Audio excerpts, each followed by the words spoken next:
started? Let's do it. Let's do it. And I'm going to answer some questions. I hope y'all are doing good, enjoying this Friday. We're going to get this thing rocking. The draft is started. And yeah, to me, Sleeper is bugging out for me too, just so you guys know. So hopefully the chimes don't come in. How are y'all living, man? Yes, it's not just you, Jacob. This draft does seem a little bugged out. So hopefully everybody's in, ready to go. Brandon Ayuk and Chris Olave, this is going to be a tough one. I like Brandon Ayuk a little bit better. I think he has a safer floor. Chris Olave probably does have a little bit more upside, but I think in a year where he's looking for a contract, we can expect Brandon Ayuk to have a really strong season. Chris Olave kind of is who he is. You know what I'm saying? Yo, how are you going to be the number one pick in time out, my man? Sorry, at least it was McCaffrey. Make sure you're not on auto. If you're on auto, switch it off. Switch it off from auto. Sick ass intro. What up, Just? What's good, Gabe? Yeah, Eric. You might be time for a new intro. I'm not gonna lie. If you haven't heard the intro, that was last year's intro, and I put out an album last year. So I had somebody else do the intro last year. Maybe I might do the intro this year. You never know. What's good, Anthony? How you doing, my man? You said you don't know where to go. Tune on in to the Justin Henry Show. It's good, dog. Hey, Jay Hen, I saw a video. You did a mock on ESPN. Can I do another with you? Yeah. So we'll do another mock draft on ESPN. Not today. Today I'm going to keep it on Sleeper. It's just easier. And then we'll do ESPN mock draft maybe sometime next week. I got you, Anthony. So I'll try to do it next Monday or next Friday. It'll be one of those two, all right? Is the app buggy right now? I've been because I see a couple autos. Oh, shit, it's my turn. My turn. I'm over here talking about everybody else. Oh, we got to get Bijan here, bruh. Bijan. Locked in. I finished 12th in my 14-man with the draft guy last year. I had Saquon, Devontae T, K-Walk, Godwin, T-Law, Judy, Dylan, Schultz. Was it bad luck? Hell yeah, it was bad luck. I mean, we didn't get anything out of T-Law. I think Godwin, to be honest, man, it was probably just a bad draft. And then I would say, I don't know how you were doing with the management part, right? Like during the season, were you able to make trades? Were you not, right? Because to me, I would have looked at that team last year and been like, yo, that's a sick-ass team. Saquon, Devontae, T. Higgins, Kenneth Walker. But we saw a lot happen last year. And if you didn't adjust in the middle of the season, or maybe we held on to some of the values too long, it got kind of rough. So I think it wasn't a bad draft. And I think if you came out with something like that again this year, I probably would be saying something very similar in a 14-man league. That seems like a really good squad. It just didn't work out. And I think going through the season, if you didn't adjust to like, hey, my players aren't performing, I need to find value somewhere else. If you held the whole time, that might have been a reason why it didn't turn out right for you. So I don't know how you got 12th with that kind of starting lineup. I would have been curious to see what kind of moves you were making throughout the year, especially in a 14-team league. I kind of think it was bad luck because that team on paper to start last season, I would have been like, yeah, that's a playoff team for sure. You can't be perfect in these things, but that looked like a playoff team to me. I'm not going to lie. Last time I took Drake London, I already got Bijan. I'm going to go actually with – I'm going to go Mike here, bro. Mike here. I still like Mike. So hopefully I helped Aiden. Yeah, it's tough. And it's tough to go through that, like when you're like, man, my team is good, should be performing better, and it just doesn't. Yo, Justin, give me some NBA picks for tonight. Gabe, I think Dallas wins money line tonight. I know Boston's favored by 1.5, but like I think back up against the wall. We saw them kind of make the push last game. The only thing is Boston's just a better team. But I do expect the Mavs to come out with everything they have. I expect the crowd to be behind them tonight. I kind of think there's some optimism for the Mavs, and if they're going to win a game, it has to be this one, obviously. But if I was going to look for any player props, PJ Washington should probably play a nice role tonight. Normally at home, in these kind of situations, we get the best out of role players, right? And then especially at the home team role players is always a good way to go. But if I was looking on the Celtics side, I think Jason Tatum, his assist number he's been hitting that a lot. I don't think he hit it last game, but he was hitting that all series. So I would go Dallas tonight money line, kind of fading probably what everybody else is saying. Everybody else probably saying, oh, Boston's too good, sweet. It's the same thing they were saying coming into the series. I said Boston was a better team, and I know if y'all were watching, I said Boston was a better team. They play defense. They're a complete team. I think we see Dallas give their best effort tonight, and maybe, just maybe, Boston wins this thing in front of their home crowd. All right, that's how I think of it. I'm not like I'm so into that take or whatever, but that's my thought. Dallas, and then I probably would go like PJ Washington over on the points, Jason Tatum over on the assists, and that's about where I'd stop. Kick me, fam. I'm 3 spot. My bad, Jacob. Hopefully you back in it. The app is buggy. Yeah. 2 auto drafts already is crazy. It'd be like that sometimes, homie. It'd be like that in these mocks. We're gonna get up. I'm gonna get another one started here after this one. So start bench cut, Ramondre, Kenneth Walker, Mixon. To me, this is kind of easy in PPR leagues. It's Joe Mixon, start, bench Kenneth Walker, and Ramondre is the auto cut, bro. Auto cut. So I got Mike already, and I don't really want to take a running back. How is Olave still down here, bro? How is Olave still down here? I didn't even see that. Where's the Patreon? The link is in the description, or you can find it like they're down here floating at the bottom. There's a link. The Patreon is going to be at the bottom. And like I said, at least for the next month, you're going to get a lot of value out of it. I'm going to put like my breakout players, my sleepers, everything before it becomes like live on a video or live in a draft. Kind of when I'm just thinking out sometimes. I'm like, yo, I really think this player is going to be a sleeper. That might be on there. I'm going to drop some exclusive videos and shit. So just know. And then like for anybody who becomes a member, it's going to be all access. So like if I charge for a draft guide, it's going to be in there. If I charge for anything, it's going to be in there. Like you're going to have all my picks for the week. Instead of having to watch a 45-minute video, I'm going to have all my picks for the week in there. All the research I do all week long for that Stardom Sit-em episode, I'm going to throw it in the chat. So like there's going to be some good value in that Patreon, bro. How would you rank these running backs? Mostert, Connor, Najee, Javonte. I think you have to rank him right now. Connor, the best out of those. I don't necessarily think that's how it plays out throughout the year. If I wanted to draft one at their ADP right now, Mostert's ADP is really nice. Raheem Mostert's ADP is it's like after the top 25 backs. He led the league in touchdowns last year. I kind of like Najee's ADP right now. Him and Javonte are going in the same spot. I think of them very similarly. And then James Conner's probably the most overpriced. So I'm not really in on James Conner this year. Got you, Anthony. I had Kyler, Bijan, Henry, St. Brown, DJ Moore, Pitts, Cowboys defense, and Chase, and went 6 and 8. Yeah, Kyler. You were waiting on Kyler, though. That's the only thing. Kyler was out for hella long. Kyler was out for way long, man. I see a couple strategies in here, a couple zero RB strategies. Curious to see how those teams look in this draft. Curious to see how those teams look when it's all said and done. Laporta taken early. All right, and then when it comes to running backs, I'm going to grab Rachaad White. I seen his ass down here. Rachaad White. Pittman came back to me. I almost took Pittman last pick. Yeah, we're going to go. No, we're going to go Pittman, bro. No, we're not. We're going to go Rachaad White, bro. We're going to go Rachaad White. We're going to go Rachaad White. I should have went Pittman, but we're going to go Rachaad White. Yeah, sometimes it's the luck of the draw. And like you said, that's what you call bad luck. But you all, like I said, Bijan was really hit or miss last year, unfortunately. Kyle Pitts was really hit or miss last year, unfortunately. Like, and it also depends on your bench too. Like, I noticed a lot of people will be like, "Yo, I had this team and it went, 5 and 10 or whatever the record is, right? A bad record."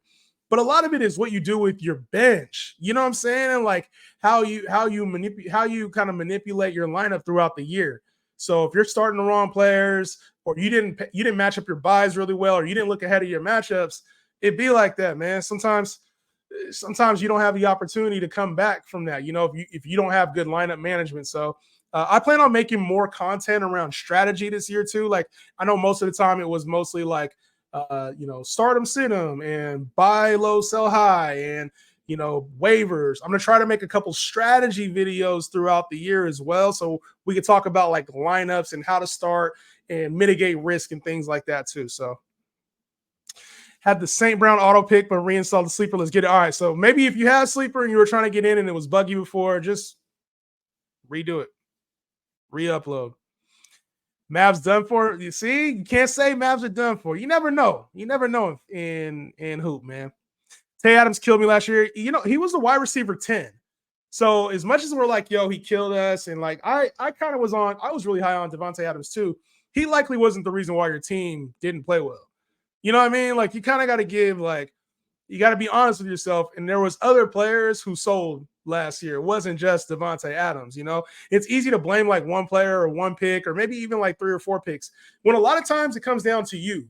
It comes down to like, did you adjust throughout the year? Or did you just start the same lineup all year and hoping that they were playing well? Could you recognize when somebody was in a slump and put somebody else in and have the confidence to start them? So, you know, to say one player killed you is tough because you draft an entire team.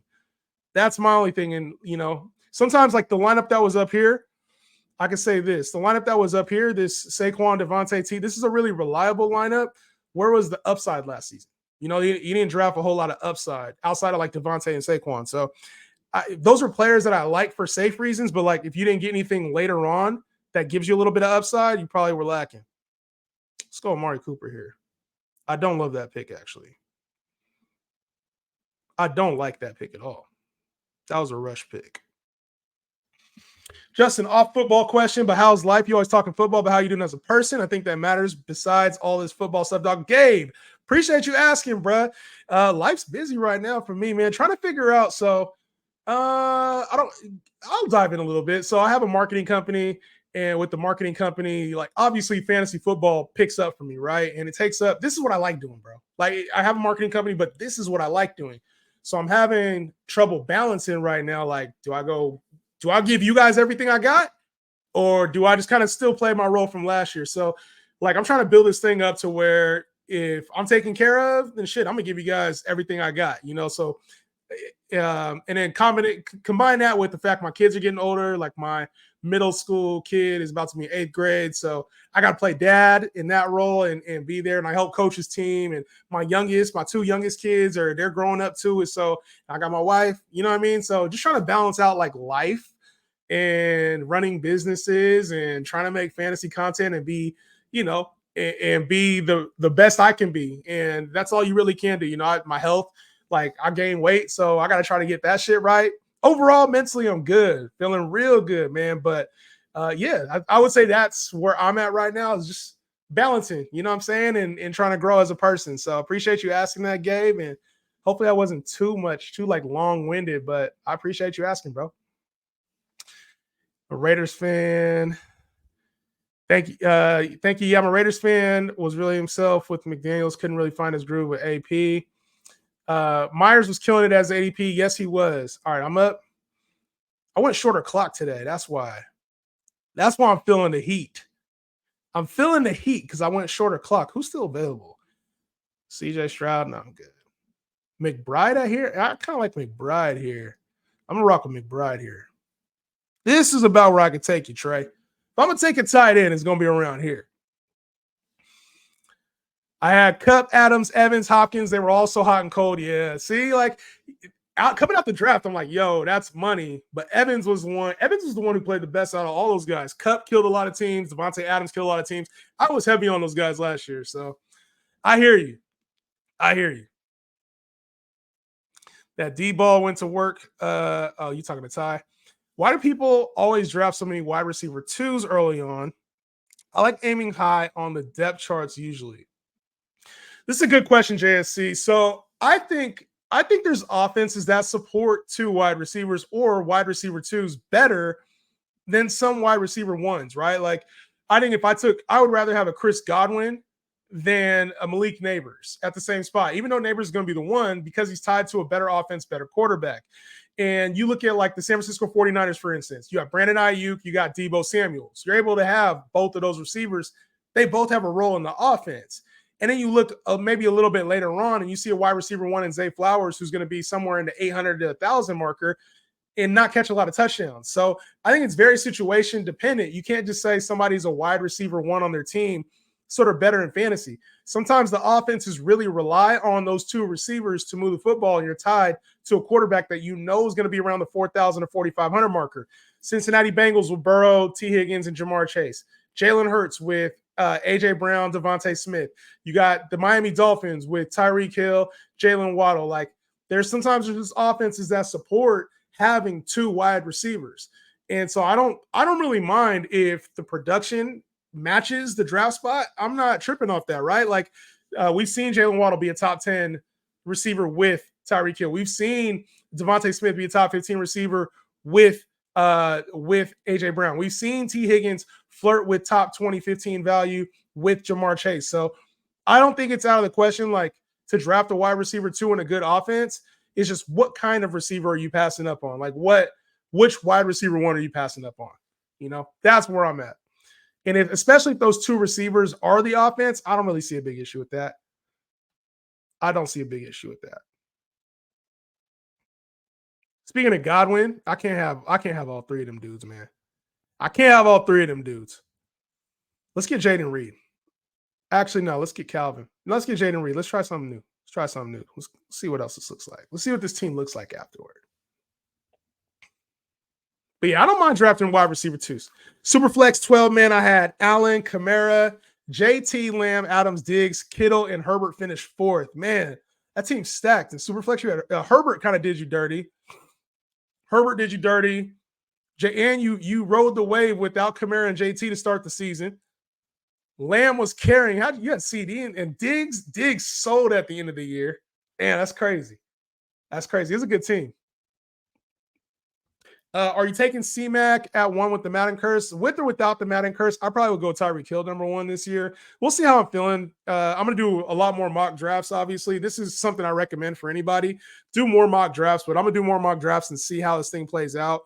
But I'm kind of getting the feeling I'm going to go with Tyreek Hill to start off, and then I'm probably going to come back and get like your Alvin Kamara's, your Derrick Henry's, one of those guys in that 2nd or 3rd round if I have the number 1 pick, especially in like 12 or 10 team leagues.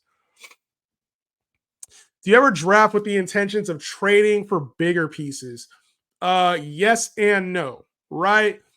So depends on the league you're in, especially if you know you have a league that trades. One of the things, especially early on, like if you draft a week or 2 before and your league is an actively trading league, I will always say this: name value holds weight, right? So if you happen to get a steal in Travis Kelce, or you get like even the name Terry McLaurin, you get the name like Ramondre Stevenson, people remember those names. And so when you go into your, it's my pick. When you go into your season, now the projected points sometimes look a little bit more. Now sometimes the names seem a little bit heavier. So I don't normally draft to trade. I draft with like value. I tend to draft where I think I'm getting the most value.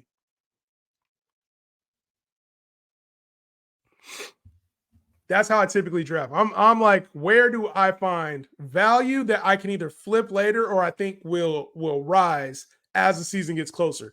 And then also too, thinking like if they perform well early on, what value am I going to miss on this player, right? Am I going to want to trade this player? Or am I going to want to keep this player? So a player like Devontae Adams, it's always, or Stephon Diggs, let's call it Stephon Diggs. It's always easy to remember what they did at the end of the season, right? Man, Stephon Diggs, he was terrible with Buffalo. He was ass. Like, he wasn't performing like he was early in the season. He finishes the top 10 receiver last year. So he comes out the gate with 6 catches for 120 yards and a touchdown with CJ Stroud in his first game. His value skyrockets. That's a player I would love to keep no matter what. And you're getting him in the 2nd, 3rd round right now. You know what I'm saying? So if you're looking to, it's not necessarily I'm hoping to trade him. It's I'm buying the value. And a lot of times name brand value, it holds weight, right? There's some new Under Armour shoes that come out. You might be like, I don't know. But you start hearing good things about them. You're like, okay, they'll be good shoes.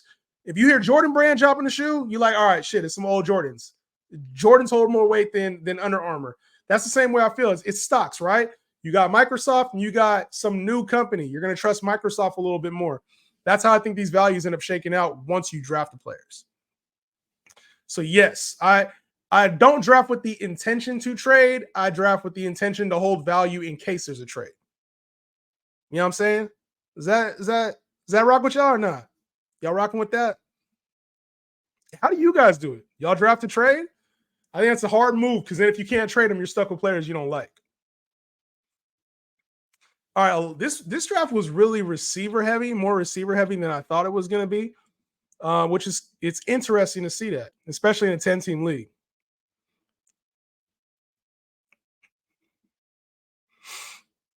I think am I on the clock yet? I'm on the clock, right? See what backs are left. Oh, yeah. I was thinking about this one last pick. Javonte. I feel like I'm going to get a lot of Javonte Williams in drafts. I've been getting a lot of Javonte Williams, a lot of Tony Pollards, a lot of, yeah. Like down here, this to me looks like Najee Harris, Zamir White, Tony Pollard, Javonte Williams territory. Mostert. You could get 2 or 3 backs right here. Amon-Ra and Chase over CD is crazy. Yeah, I agree. It's only crazy until CeeDee Lamb is out for 3 to 4 weeks or he has a down year. Then it's not crazy, right? Like last year, I saw a couple teams that didn't win it all. It's like it's only crazy unless you win it all. If you win it all, it wasn't crazy. Right? Last year, if you would have had, there's some teams you could have had last season and you thought you had a great team. The season has to play out. The season has to play out.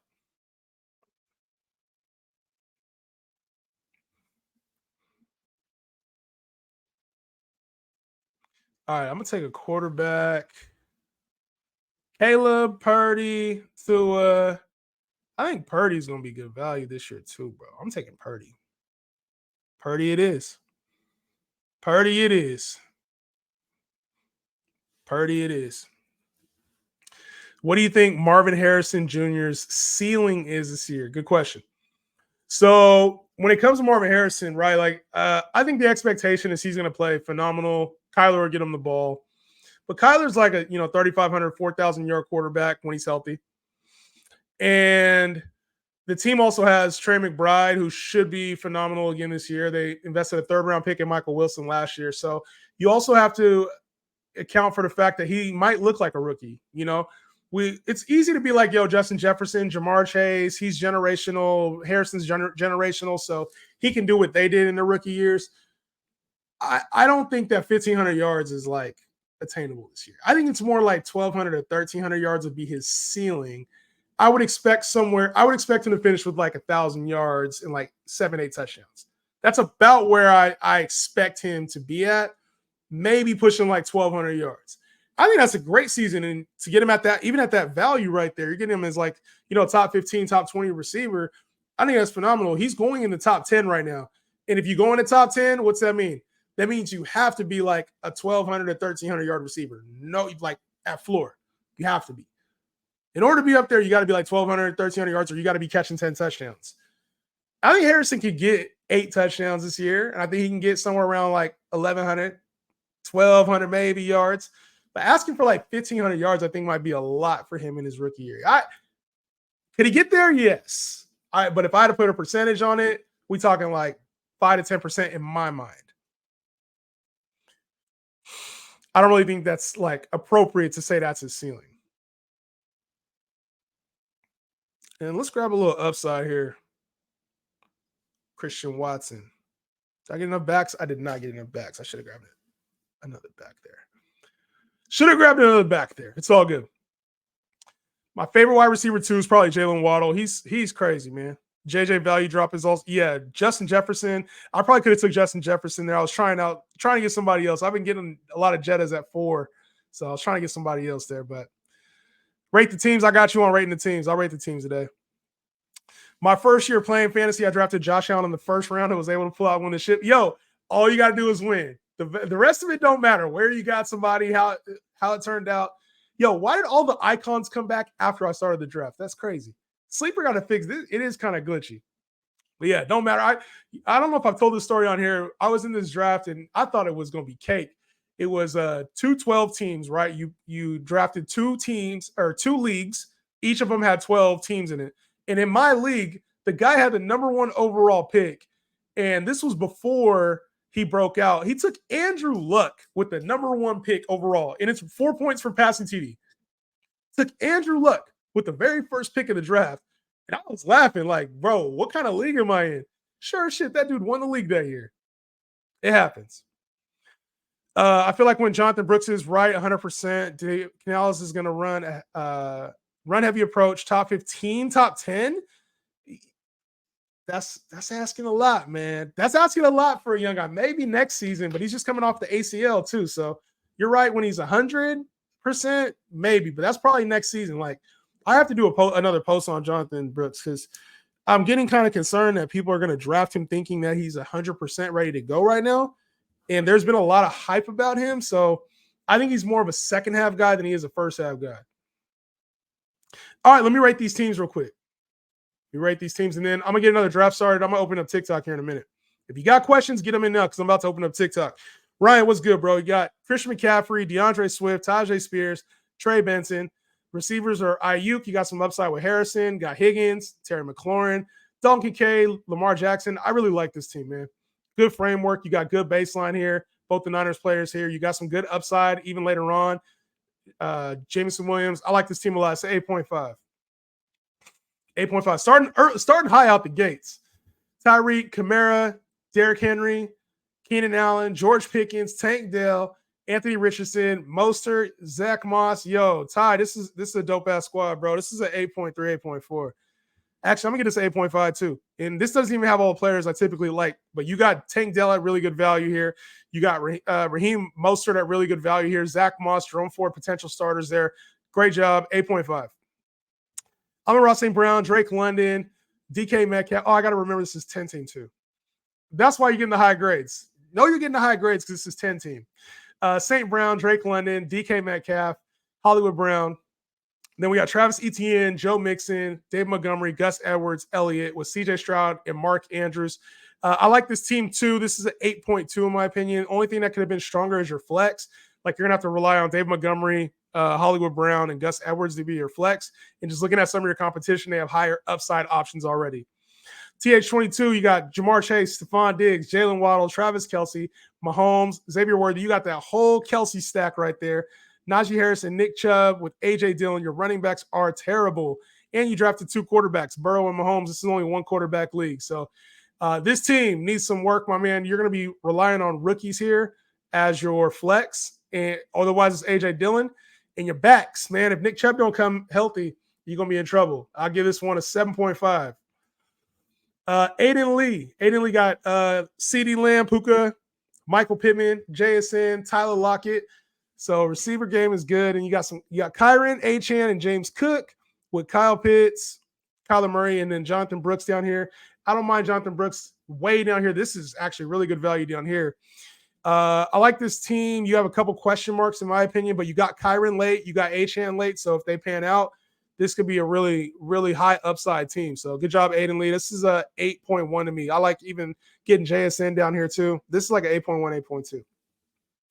My team is like a 7.5. I'm not really feeling my team. Bijan, Rachaad White, Mike Evans, Olave, Cooper, Jaden Reed, Christian Kirk. This is a decent team. This is one of them teams that I like make the playoffs, but I don't like it. Justin Jefferson, Devontae Adams, DJ Moore, Chris Godwin. You got Laporta, Pacheco, Connor, Zamir White, Jalen Warren. This is a decent team too. Only thing is your running back play might be a little average. You don't really have any upside PPR wise. Maybe Jalen Warren you can call that, but like Zamir White, Connor Pacheco, they're going to be RB2s. So I like this team. You got Dak here, good quarterback play. I'll give this one like a 8. I'll give this an 8. Auto pick, you don't get a rating. Gibbs, Jacobs, Kyle Football 89, Gibbs, Jacobs, Stevenson, and Brian Robinson down here. Garrett Wilson, Deebo Samuel, Zay Flowers with DeAndre Hopkins, Keon Coleman, and Josh Allen. You got a little nice stack there. Ingram. This is a decent team right here. I think Garrett Wilson has to hit for this team to be a contender. Otherwise, it should be like right on the fringe of the playoffs. If it's 6 teams get in, it should be right on the fringe. I give this like a 7.98. And then Tucker Jones, you got Saquon, Kenneth Walker, Aaron Jones, Tony Pollard, like the running backs there. You got A.J. Brown, Nico Collins, Kupp, Calvin Ridley, Cortland Sutton. This is a good team too. This is like an 8.3 to me. I think you got good upside here. You got some bets too. So I like this team. Jordan Love, yeah, this is a good team. David Njoku.